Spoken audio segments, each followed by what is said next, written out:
Hello everyone, I am Deepak Sawant. Welcome you to my channel Apollo CBSE classes. बच्चों आज हम करने वाले हैं साइंस और साइंस में हमारा जो चैप्टर है metal and non metals. Metal and non metals में आज हम बहुत ही इम्पोर्टेंट एमसीक्यू करने वाले हैं।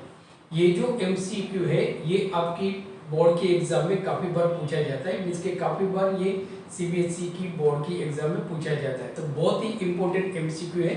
तो क्वेश्चन हम देखते हैं। Generally non metals are not good conductor of electricity, which of the following is a good conductor of electricity.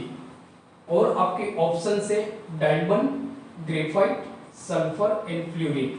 अब देखो बेटा यहाँ पे क्वेश्चन आपको ये पूछा गया है कि जो नॉन मेटल्स होते हैं they are bad conductor of heat and electricity. जैसे हमने पढ़ा हुआ है, 9th में भी हमने पढ़ा हुआ है कि जो नॉन मेटल्स होते हैं they are bad conductor of heat and electricity. और यहाँ पे आप देखोगे तो जो आपका डायमंड है, ग्रेफाइट है, सल्फर है, फ्लूरिन है, this all are non metals. ये सारे नॉन मेटल्स हैं। अब इसमें से कौन सा नॉन मेटल है जो good conductor of heat and electricity है? तो देखो फर्स्ट है आपका कि जो सल्फर है, तो सल्फर हमारा नॉन मेटल है and it is not a good conductor of electricity. Fluorine की अगर हम बात करें तो fluorine is also non metal and it is not a good conductor of electricity. अब हम बात करते हैं कि जो डायमंड है और जो ग्रेफाइट है, so these are allotropes of carbon. ये कार्बन के एलोट्रॉप्स हैं। So these are allotropes, these are allotropes of carbon. ये कार्बन के एलोट्रॉप्स हैं। और जैसे देखो बेटा कि जो कार्बन होता है, सो कार्बन हमारा नॉन मेटल है, carbon is non metal, so carbon is not a good conductor of electricity. अब कार्बन का जो वैलेंसी है वो 4 है, मींस के carbon is a tetravalent. Carbon कैसा होता है आपका? टेट्रावैलेंट वैलेंट होता है।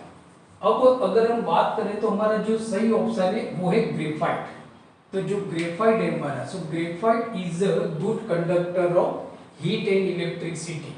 मतलब आपका जो आंसर आएगा वो आएगा ग्रेफाइट। अब सवाल ये होता है कि डायमंड और ग्रेफाइट दोनों कार्बन के एलोट्रॉप्स है, but why graphite is only a good conductor of heat and electricity, whereas diamond is not a good conductor of heat and electricity. तो हमारा सही आंसर तो ग्रेफाइट होगा। अब हम समझते हैं कि ग्रेफाइट क्यों गुड कंडक्टर है हीट एंड इलेक्ट्रिसिटी। तो ग्रेफाइट का जो लेटिस अरेंजमेंट होता है, तो ग्रेफाइट में क्या होते हैं कि जो हर एक कार्बन एटम होता है वो दूसरे 3 कार्बन एटम से ज्वाइंट होता है, मींस के in the structure of graphite so there is a layer. मतलब ग्रेफाइट में देखो बेटा कैसे होता है कि ग्रेफाइट में जो कार्बन एटम का लेयर होता है, एक लेयर के ऊपर दूसरा लेयर होता है। या तो जैसे अगर हम बात करें तो कार्बन एटम की सीट होती है और ये एक सीट के ऊपर दूसरी कार्बन एटम की सीट होती है। और इस तरह से जो ग्रेफाइट का जो लेटिस अरेंजमेंट होता है वो हेक्सागोनल होता है। हेक्सागोनल होता है। जैसे देखो यहाँ पे हम समझते हैं कि ये आपका कार्बन हो गया, कार्बन एटम 1 2 3 4 5 एंड 6। अब देखो ये जो कार्बन है इस कार्बन एटम से ज्वाइंट है, ये इससे, दिस दिस दिस और दिस, इस तरह से अरेंजमेंट है। अब यहाँ पे आप देखोगे तो जैसे मैंने आपको बताया कि जो कार्बन है वो टेट्रावैलेंट है, मींस के इसकी जो वैलेंसी है 4 है, मींस के 4 वैलेंस इलेक्ट्रॉन है, 4 वैलेंस इलेक्ट्रॉन है। अब देखो ये कार्बन इस कार्बन से ज्वाइंट है, ये कार्बन इस कार्बन से, और बाकी के ये 2, इसके 4 वैलेंसी हो गए 1 2 3 4। उसी तरह से आप देखोगे तो इस कार्बन की 4 वैलेंसी हो गई, इसकी 3 वैलेंसी हो गई एंड इस तरह से। अब आप देखोगे तो इस कार्बन की 4 वैलेंसी हो गई। अब ये जो कार्बन है इसकी भी आपकी 4 वैलेंसी कंप्लीट हो गई। इस कार्बन की आप देखोगे तो 4 वैलेंसी आपकी कंप्लीट हो जाएगी।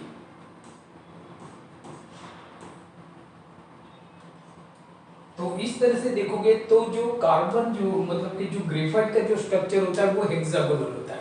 अब हेक्सागोनल होने की वजह से क्या होता है कि जो कार्बन का जो हर एक एटम होता है, मीन्स कि each atom of carbon is attach with 3 other carbon atom, मतलब कि हर कार्बन एटम, अब देखो ये जो कार्बन एटम होगा वो 3 कार्बन एटम्स के साथ जॉइंट होगा।